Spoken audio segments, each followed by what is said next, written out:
할렐루야. 우리 옆에 계신 분하고 인사 한번 나누겠습니다. 잘 오셨습니다. 네, 사랑합니다. 오늘 말씀의 내용을 간단하게 정리를 하면 이 땅에 사람들이 충만해져 가고 있을 그때였습니다. 하나님은 중심을 보시는 분이신데, 하나님께서 세상에 이제 막 태어난, 그리고 이미 이제 나오고 막 자기의 세상을 만들어가는 그 사람들의 중심을 보니까 그 모든 것이 계획에서부터 악함을 보셨고, 그래서 이 세상에 사람을 지으심을 한탄하고 그렇게 세상을 물로 심판하시기로 하십니다.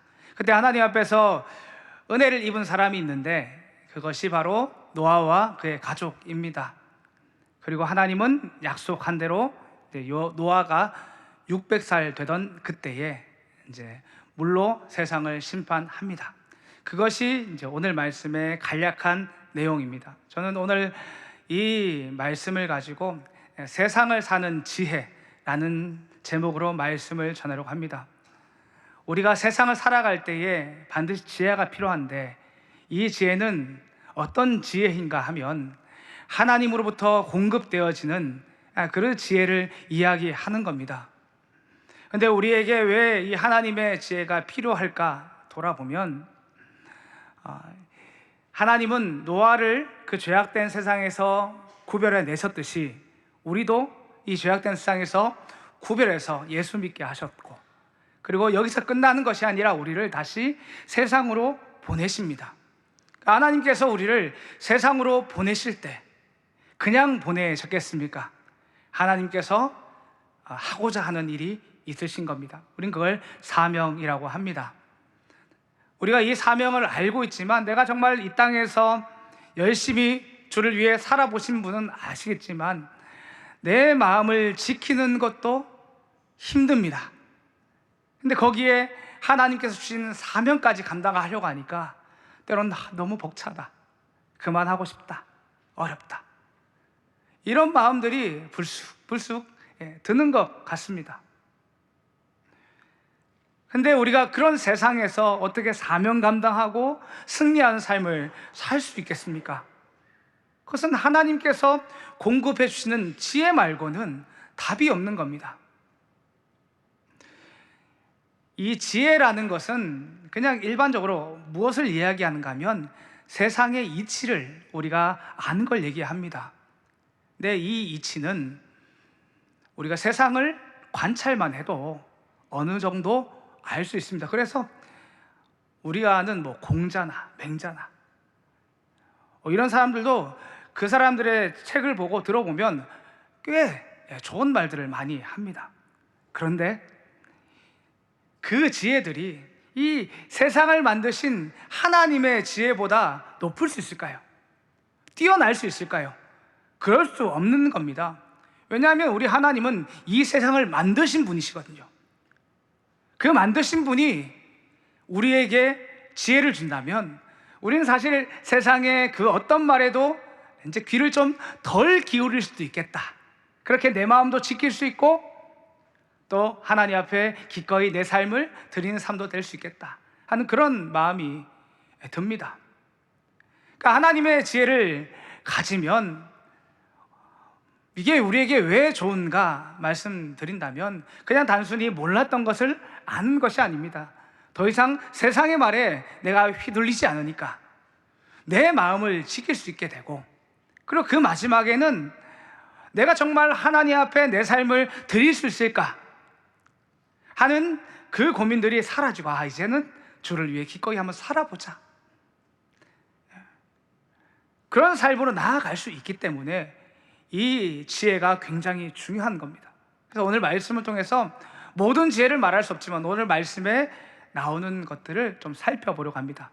저는 세 가지로 좀 정리를 했는데, 이 첫 번째는 무엇인가 하면, 첫 번째 지혜는 바로 내가 은혜로 사는 자라는 걸 기억하는 겁니다. 이것을 우리가 절대 잊지 말아야 됩니다. 여기 있는 모든 성도님들은 은혜로 살고 있다는 걸 믿으십니까? 할렐루야. 그 고백이 흔들리지 않기를 소원합니다. 근데 흔들릴 때가 있거든요. 어쨌든 오늘 말씀을 좀 살펴보면 노아도 하나님 앞에서 은혜를 입은 자였습니다. 그런데 노아가 하나님 앞에서 어떤 은혜를 입었을까요? 그것은 바로 하나님의 약속이 들려진 겁니다. 전 이것만큼 놀라운 은혜는 없다고 생각을 합니다. 이것을 말씀으로 확인하려면 에녹 시대까지 올라가야 됩니다. 창세기 5장 24절인데 같이 한번 읽어보겠습니다. 시작. 에녹이 하나님과 동행하더니 하나님이 그를 데려가심으로 세상에 있지 아니하더라. 그러니까 에녹은 하나님과 300년간 동행한 사람입니다. 그러면 에녹은 어떻게 하나님과 300년을 동행했을까요? 그냥 같이 걸었을까요? 이게 어떤 의미를 가지는 걸까요? 하나님과 동행했단 말은 어떤 의미인가 하면 세상의 모든 사람들이 하나님의 약속을 믿지 않았지만 노아는 300년 동안 하나님의 약속을 믿었다는 겁니다. 이게 하나님과 동행했단 말의 의미입니다. 이걸 어떻게 알 수 있는가 하면 에녹이 65세 때에 자녀를 낳습니다. 그 사람 이름이 뭡니까? 맞습니다. 무두셀라입니다. 무두셀라의 뜻은 두 가지가 있는데 하나는 창의 사람이고 또 하나는 그가 죽으면 보내진다 라는 이런 의미를 가지고 있습니다. 근데 생각해 보면 이게 좀 일반 상식에는 맞지 않습니다. 여기 계신 분들이 다 자녀를 키워보셨을 테니 자녀가 태어난 이후에 이 자녀의 이름을 어떻게 지으셨습니까? 한참 생각해보고 예쁘고 예쁜 이름을 내 자녀가 불렸을 때 정말 예쁘다 하는 그 이름을 붙여주려고 무던히 노력하셨을 겁니다. 그리고 또 어떤 분들은 정말 이 아이가 하나님을 잘 믿었으면 좋겠다 하는 마음을 가지고 그 신앙의 마음을 가지고 자녀의 이름을 지어주신 분도 꽤나 있는 것으로 압니다. 많은 부모님들이 자녀의 이름을 지을 때에 이렇게 짓는데 에녹은 지금 자녀의 이름을 무시무시하게 지어 놓은 겁니다. 그가 죽으면 보내신다. 의미심장한 이런 이름을 지은 거죠. 그 이유가 무엇일까 생각을 해보면 에녹이 65세 그 근방으로 하나님께서 보여주신 것이 있었다고 생각을 합니다.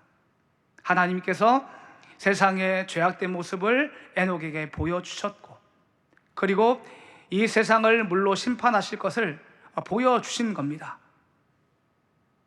그래서 이 무드셀라가 태어났을 때의 그 자녀의 이름을 무드셀라 짓고 나는 하나님의 이 심판의 약속을 믿고 살아가겠다 한 것입니다. 그러니까 에녹이 어떻게 300년간 동행했는가 하면 그냥 하나님과 같이 걸은 게 아니라 세상 사람들이 아무도 하나님의 약속을 믿지 않을 때에 에녹은 하나님의 약속을 믿었고 그 약속대로 살아간 것입니다. 그러니까 우리에게 하나님과 동행하는 것이 뭐냐고 물으면 우리는 하나님의 약속의 말씀을 붙들고 살아가는 걸 이야기하는 것입니다. 그리고 이 약속이 누구에게까지 흘러갈까요? 맞습니다. 노아에게까지 흘러가는 겁니다. 창세기 5장에 보시면 계보가 있습니다. 그 계보가 어떻게 흘러갑니까? 에녹에서 무드셀라에서 라멕에서 노아로 이렇게 흘러갑니다. 그러니까 무드셀라는 노아에게 할아버지 뻘이 됩니다. 그러니까 에녹이 받았던 그 하나님의 약속들이 무드셀라를 통해서 전해지고 그것이 노아에까지 연결된 것입니다. 이것이 저는 놀라운 은혜라고 생각을 합니다. 우린 때로는 하나님 앞에서 내가 하나님의 약속을 받고 살아가는 게 당연하다고 여길 때가 있습니다. 그런데 정말 이것이 당연한 건지 하나님의 은혜인지 좀 돌아보는 시간이 있으면 좋겠다 그런 생각이 듭니다. 어떤 분들은 내가 모태신앙이라서 어릴 때부터 교회를 다니는 분도 있고 또 어떤 분들은 중간에 예수님을 믿은 분도 계십니다. 그래서 중간에 예수님을 믿은 분들은 이런 것들을 좀 파악이 편하지만 그래도 한번 내 믿음의 시작은 언제였나? 그게 정말 은혜가 맞나? 한번 돌아보시면 저는 이게 큰 도움이 된다고 저는 그렇더라고요. 제 이야기를 저번에 한 것 같지만 간단하게만 다시 해드리면, 저는 어릴 때, 아주 어릴 때 교회를 잠깐 나갔다가 좀 쉬었습니다. 좀 쉬었거든요. 쉬었다가 중3 말에 이제 교회를 다시 가게 됩니다. 근데 제가 교회를 간 게 은혜를 사모해서 간 게 아니라 거기에 이제 친한 친구가 거기 있었습니다. 그리고 또 하나는 이제 좋아하는 여자애가 거기 있었거든요. 이제 그게 제가 교회를 간 이후의 전부입니다. 그러니까 하나님 앞에서 두 손 들고 회개하는 마음으로 교회를 간 적이 없고, 그리고 교회를 나가면서도 하나님의 말씀을 사모하면서 읽어봐야지, 그런 마음도 잘 안 들더라고요. 근데 그런 것이 저였습니다. 시작도 어떻게 보면 되게 불손하게 시작했고, 교회 가서도 신앙생활은 크게 열심히 하지 않고, 그러니까 친구와의 관계가 중요해가지고 교회에서도 친구랑 게임하러 가고 친구랑 운동하러 가고 이런 걸 더 좋아했던 사람, 그게 저였던 것 같습니다. 근데 뭐 제가 뒤에 말을 더 안 하더라도 그런 아이였던 제가 목사가 되어 있습니다. 이거는 두말할 것 없이 하나님의 은혜인 것입니다. 할렐루야. 그런 것 같더라고요. 아무리 돌아봐도 내가 목사가 될 만한 사람이었나 하면은 저는 아닌 것 같더라고요. 아무리 생각해봐도 목사가 안 될 이유가 더 많지, 목사가 될 만한 이유가 저는 거의 없었던 걸로 보여집니다. 저는 이것이 저에게만 있는 일이라고 생각하지 않습니다. 여기 계신 모든 분들의 삶을 한번 돌아보시면 모태신앙이었다 할지라도 내가 정말 주를 위해 기꺼이 살겠다고 한 그 시작이 언제니 돌아보시면 그것도 내 힘으로 된 것이 아니라는 걸 금방 깨달으실 겁니다. 그리고 사는 순간순간마다 다 하나님의 은혜였음을 또한 발견하게 될 것이라고 저는 확신합니다. 그럼 우리가 내가 은혜로 살고 있습니다 라는 것이 깨달아지면, 이 지혜가 내게 있으면 내 삶이 어떻게 바뀔까요? 하나님께 내 삶을 기꺼이 드려버리라 하는 마음들이 일어나기 시작합니다. 이 마음이 일어났다고 해서 뭐 늘 하나님 앞에서 100점짜리 삶을 산다는 말은 아닙니다. 그래도 내 마음에 그 마음이 일어나기 시작했고, 그걸 위해서 몸부림치는 삶이 된다는 것입니다. 여기 계신 모든 분들이 정말 내게 주신 은혜를 다시 한번 돌아보고 이 지혜로 하나님 앞에 내 삶을 기꺼이 내어드리는 삶이 되기를 간절히 소원합니다. 두 번째 지혜는 이 순종이라는 것이 나를 살게 한다는 걸 꼭 기억했으면 좋겠습니다. 성도님들과 이야기를 해보면 하나님 말씀 앞에 순종해야 합니다 라는 말을 들었을 때에 이 순종이 누구를 위한 것입니까 하면 이거 하나님을 위해서 하는 거지요. 하나님께서 옆에 있는 형제 사랑하라고 하셨으니까 저 형제를 위해서 하는 겁니다, 그런 마음을 많이 가시더라고요. 근데 이게 우리가 언제 부딪힐까요? 내 삶이 힘들어질 때 부딪히는 겁니다. 근데 이 순종이라는 것은 하나님께서 다른 사람을 위해 주신 게 아니라 꼭 나를 위해 주셨다는 걸 꼭 기억하시길 바랍니다. 노아는 하나님의 이 약속의 말씀을 받고 약 100년 동안 방주를 만듭니다. 노아가 방주를 만든 기간에 대한 견해가 몇 가지 있지만 그게 120년과 100년이 있는 것 같습니다. 근데 생각을 해보면 저는 100년 미만이라고 생각을 합니다. 그냥 아주 간단하게 하나님께서 이제 노아가 셈, 함, 야벳을 낳고 그때 500살이었는데 그 이후에 방주를 만들려고 했습니다.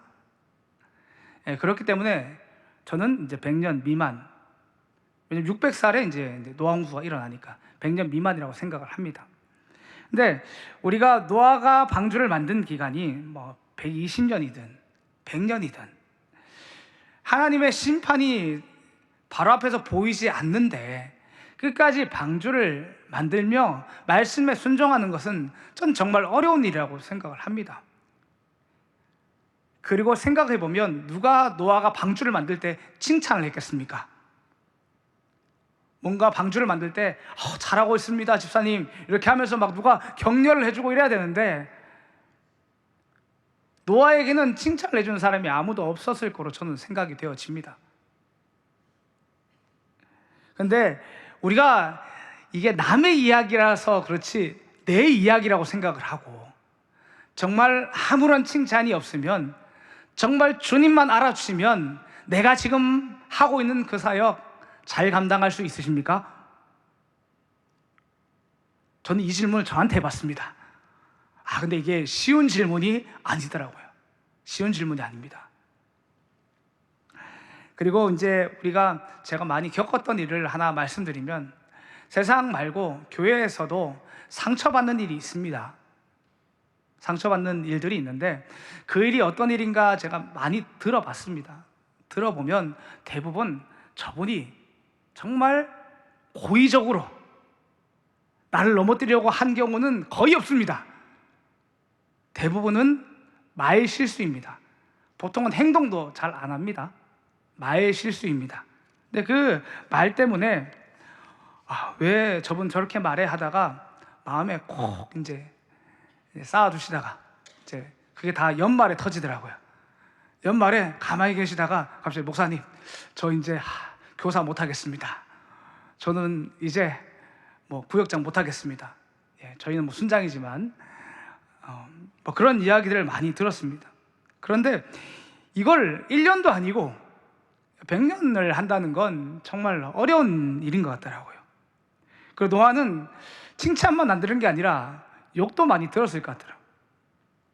베드로후서 2장 5절을 보시면 중간에 오직 의를 전파하는 노아와 그 7 식구를 보존하셨다 이런 말씀이 있습니다. 그러니까 노아 홍수 전에 의를 전파했다는 하는데 이게 뭐겠습니까? 하나님의 심판의 말을 전했다는 거죠. 그럼 심판이 보이지 않는 상태에서 세상 사람들에게 하나님의 심판이 다가오고 있습니다 하고 방주를 만들면 세상 사람들이 뭐라고 얘기를 할까요? 아멘 하고 방주로 몰려들까요? 그렇게 같이 방주를 만들까요? 그렇지 않은 겁니다. 아주 쉽게 너나 믿어라 할 것이고 하늘 좀 볼래? 이렇게 하늘 봤더니 굉장히 맑은 겁니다. 비가 오겠니? 이렇게 말하면 마음이 무너질 것 같습니다. 그리고 성경에 나오는 방주의 모양은 어떻습니까? 일반적인 배가 아니죠. 사각형입니다. 그냥 떠 있으려고 만든 그런 종류의 배입니다. 그런 배 만들고 있으면 혹시나 배를 조금이라도 아는 사람은 배를 저렇게 만들어 이렇게 말할 겁니다. 그러니까 이 모든 말들이 어떻게 보면 우리 사역에 빗대어 보면 저는 상처가 될 수 있다고 생각을 합니다. 근데 노아는 이걸 묵묵히 만들었습니다. 하나님의 말씀에 순종해서 묵묵히 이 배를 만들었습니다. 근데 그 결과가 어떻게 되었을까요? 바로 그 배가 자신을 살리는 배가 된 것입니다. 우리 창세기 7장 1절을 같이 한번 읽어보겠습니다. 7장 1절입니다. 시작. 여호와께서 노아에게 이르시되 노아 내 온 집은 방주로 들어가라. 이 세대에서 내가 내 앞에 의로움을 내가 보았습니다.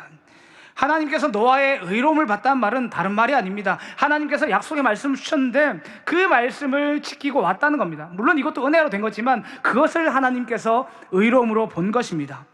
근데 그렇게 열심히 순종해가지고 배를 만들었더니 어떤 은혜가 주어진 겁니까? 바로 그들의 노아를 비롯해서 노아의 가족이 그 방주 안에 들어가게 된 것입니다. 다시 한번 말씀드리면 우리가 교회에서 열심히 사역하면서 세상에서 말씀대로 살다가 마음이 상한 이유는 어디에 있습니까? 말씀에 순종하는 그 일이 하나님을 위한 일 같은 거예요. 열심히 순종했는데 그것이 다 하나님을 위한 일 같은 거예요. 내가 열심히 순종한 것이 다 이웃을 위한 일인 것 같은 거예요. 하나님은 이 모든 일을 누굴 위해 주셨냐면 나를 위해 주셨습니다. 할렐루야. 반드시 그러야 합니다. 이것을 꼭 발견하시길 바랍니다. 그러면 어떻게 발견하냐면 지금부터 다시 한 번 더 성경을 펴서 읽으시길 바랍니다. 간절히 소원합니다. 성경을 펴셔가지고 읽으시면서 성경에 많은 약속들이 나오는데 이 약속은 도대체 누구에게 주고 계신 것이고, 하나님께서 이스라엘 백성이 누구에든지 이걸 순종하라고 하셨는데 이 순종은 도대체 왜 하라고 하신지 다시 한 번 더 살펴보시길 바랍니다. 그러면 그 모든 게 자기 백성을 위해서, 그 모든 약속이 나를 위해 주셨다는 것을 반드시 발견하게 될 것입니다. 이게 왜 우리에게 지혜가 되고 새 힘이 되는가 하면, 저는 이게 나를 위한 일이라 하는 그것만 깨달아져도 내가 힘든 순간에도 좀 견뎌볼만 하더라고요. 내가 좀 더 힘내서 내게 맡겨진 사명을 감당하게 하더라고요. 여기 계신 모든 분들이 그렇게 하나님께서 내게 주신 지혜를 잘 기억하는 은혜가 있길 소원합니다. 할렐루야. 마지막 세 번째입니다. 세 번째 지혜는 뭐냐 하면 우리가 하나님의 마음을 아는 것입니다. 이게 정말 중요합니다. 이게 왜 지혜인가 하면 세상의 지혜로는 하나님의 마음을 알 수 없습니다. 지혜라는 게 뭐 이치라고 했지 않습니까? 근데 하나님께서 보여주지 않으면 하나님의 마음이, 하나님의 뜻이 어디에 있는지 이 세상에 있는 사람들은 아무도 모릅니다. 근데 우리는 예수를 믿고 이 성경책을 가까이 하다 보니 하나님의 뜻이 어디에 있는지 알게 됐고, 이것이 우리의 특권인 것입니다. 우리는 사실 하나님의 마음을 아는 특권을 가진 자들입니다. 하나님은 우리가 살고 있는 이 세상 어떻게 바라보고 계실까요? 너무 잘 아는 말씀인데 요한복음 3장 16절의 말씀을 같이 한번 읽어보겠습니다. 시작. 하나님이 세상을 이처럼 사랑하사 독생자를 주셨으니 이는 그를 믿는 자마다 멸망하지 않고 영생을 얻게 하려 하심이라. 하나님은 이 세상을 만드셨을 뿐만 아니라 만드신 이후 이 세상을, 자신이 만든 이 세상을 참 많이 사랑하셨단 말합니다. 그런데 우리가 잘 알듯이 죄로 말미암아 이 모든 관계가 끊어지게 되죠.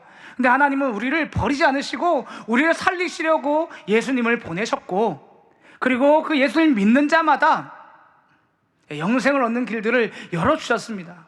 그러니까 이것이 하나님 아버지의 마음입니다. 근데 이 하나님 아버지의 마음이 오늘 말씀에도 있다는 겁니다. 그것이 언제냐면 물로 세상을 심판하시기 전에 어떻게 하셨는가를 보면 알 수 있습니다. 창세기 7장 2절에 3절인데 이건 제가 읽어드리겠습니다. 너는 모든 정결한 짐승은 암수 7씩, 부정한 것은 암수 2씩을 내게로 데려오며 공중의 새도 암수 7씩을 데려와 그 씨를 온 지면에 유전하게 하라. 이렇게 말씀하셨습니다. 그러니까 하나님은 물로 심판하시기 전에 정결한 짐승 암수 7, 그러니까 부정한 짐승 암수 2를 가져오라고 하셨습니다. 도대체 왜 그렇게 하셨을까를 이제 여러 가지 견해가 있습니다. 근데 제가 믿고 있는 견해를 말씀드리면, 성경에서 정결하고 부정하다는 말은, 이 부정하다는 말은 절대로 죄는 아닙니다. 부정한 것이 곧 죄, 이것은 아닙니다. 왜냐하면 이 세상의 모든 것들은 누가 만드셨습니까? 하나님이 만드셨죠. 하나님 만드시면서 죄된 것을 만드셨을 리가 없습니다.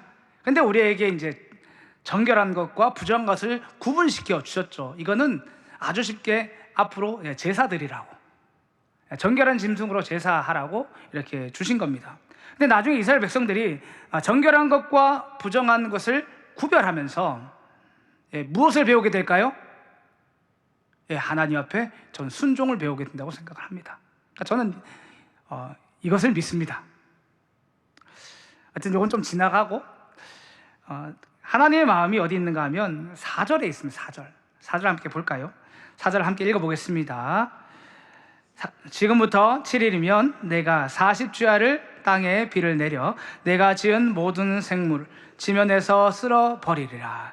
이 말씀이 하나님께서 노아한테 앞으로 지금부터 7일 뒤에 내가 40일 동안 밤낮으로 비를 내려서 세상을 심판할 거야, 이 이야기를 하신 거잖아요. 근데 하나님께서 이 말씀을 왜 하셨는가 하는 거예요. 한 번도 생각을 안 해보셨죠? 무슨 말인가 하면 창세기 7장 1절에 보시면 뭐라고 말씀하셨습니까? 너와 내 온 집은 방주로 들어가라 말씀하셨습니다. 그러니까 이미 방주로 들어갈 노아한테 굳이 지금부터 7일 뒤에 내가 이 세상을 심판할 거야 이 얘기를 왜 하고 계신가 하는 것입니다. 생각해보면 하나님께서 노아를 통해서 지금 안 믿는 사람들이 이 방주에 타기를 원하시는 겁니다. 저는 그거 말고는 생각해 볼 수 없습니다. 하나님께서 노아만 구원하기를 원하셨으면 방주로 들어가라 하고 노아가 방주에 들어가면 비를 내리시면 됩니다. 근데 노아에게 지금부터 7일이야 이 기간을 새로 주셨잖아요. 노아는 몰라도 되는 이야기입니다. 그냥 방주에 들어가면 끝이니까. 근데 이 말씀을 왜 주셨는가 하면 지금 여전히 죽어가는 영혼들이 많이 있으니까 그들에게 이 말을 전하라는 겁니다. 이게 하나님 아버지의 마음입니다. 그리고 이 세상에서 예수 믿고 살아가는 우리들이 가져야 할 마음입니다. 이것을 우리가 잊지 않길 소원합니다. 이 이야기는, 우리가 복음을 전한 이야기는 여기만 있는 게 아니라 사실 성경 전체에 흐르는 이야기입니다. 이스라엘 백성의 이야기를 간단하게 해드리면 하나님께서 이스라엘 백성을 이제 출애굽시켜서 시내산으로 인도하셨습니다. 그래서 시내산 언약을 맺으시죠. 근데 그 내용의 핵심이 무엇입니까? 이 백성을 어떤 존재로 삼고 싶으신지에 대한 이야기가 있습니다. 출애굽기 19장 6절인데 제가 읽어드리겠습니다.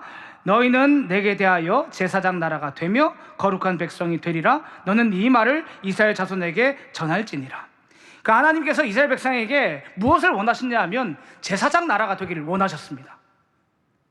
제사장 나라가 어떤 역할을 하는 걸까 생각을 해보면 하나님께서 이스라엘 백성에게 제사장을 주셨습니다. 이 제사장은 뭐하는 사람들입니까? 이 이스라엘 백성들을 하나님께로 바로 인도하는 사람들이었습니다. 그러면 이스라엘 백성들이 제사장 나라로 살아간다는 말은 하나님께서 뭘 원하시는 겁니까? 저 죽어가는 이방 나라들에게 하나님의 살아계심을 보이고 저들을 하나님께로 인도하는 역할로 하나님께서 세우신 겁니다. 근데 그것을 철저하게 실패하죠. 근데 이게 예수님을 믿고 난 이후에 은혜로 우리에게 주어집니다. 그것이 베드로전서 2장 9절의 말씀에 있는데 우리 함께 읽어보겠습니다. 시작. 그러나 너희는 택하신 족속이요 왕같은 제사장들이요 거룩한 나라요 그의 소유가 된 백성이니 이는 너희를 어두운 데서 불러내어 그의 기이한 빛에 들어가게 하신 이의 아름다운 덕을 선포하게 하려 하심이라. 베드로전서는 베드로가 썼잖아요. 그러면 우리가 누가 봐도 이 말씀을 출애굽기 그 19장 6절의 말씀을 인용했다는 걸 다 아시겠죠? 왜 인용했을까요? 저는 딱 하나라고 생각합니다. 하나님께서 저 이스라엘 백성들 제사장 나라로 부르셨듯이 예수 믿는 너희도 왕같은 제사장으로 하나님께서 부르셨어. 저들과 우리에게는 똑같은 사명이 있어 를 우리에게 말해주려고 이걸 여기에 기록해 놓은 겁니다. 그러니까 먼저 믿는 우리를 정말 하나님의 그 은혜를 전하는 자로 세우시려고 우리를 여기에 세워준 겁니다. 저는 이것이 세 번째 하나님의 마음입니다. 오늘 말씀을 마무리하면 노아 시대나 지금의 시대는 어떻게 보면 많이 닮아 있는 것 같습니다. 우리는 이 세상에서 승리하면서 살려면 하나님께서 공급해 주시는 지혜가 필요합니다. 그거 아니면 우리는 절대 이 세상에서 승리할 수 없습니다.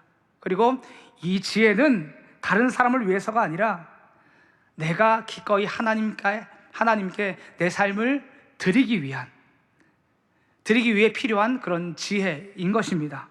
그래서 오늘 말씀 잘 기억하셔서 하루하루 은혜로 살고 기꺼이 하나님 앞에 내 삶을 내어드릴 수 있는 저와 모든 성도님이 되시기를 간절히 소원합니다.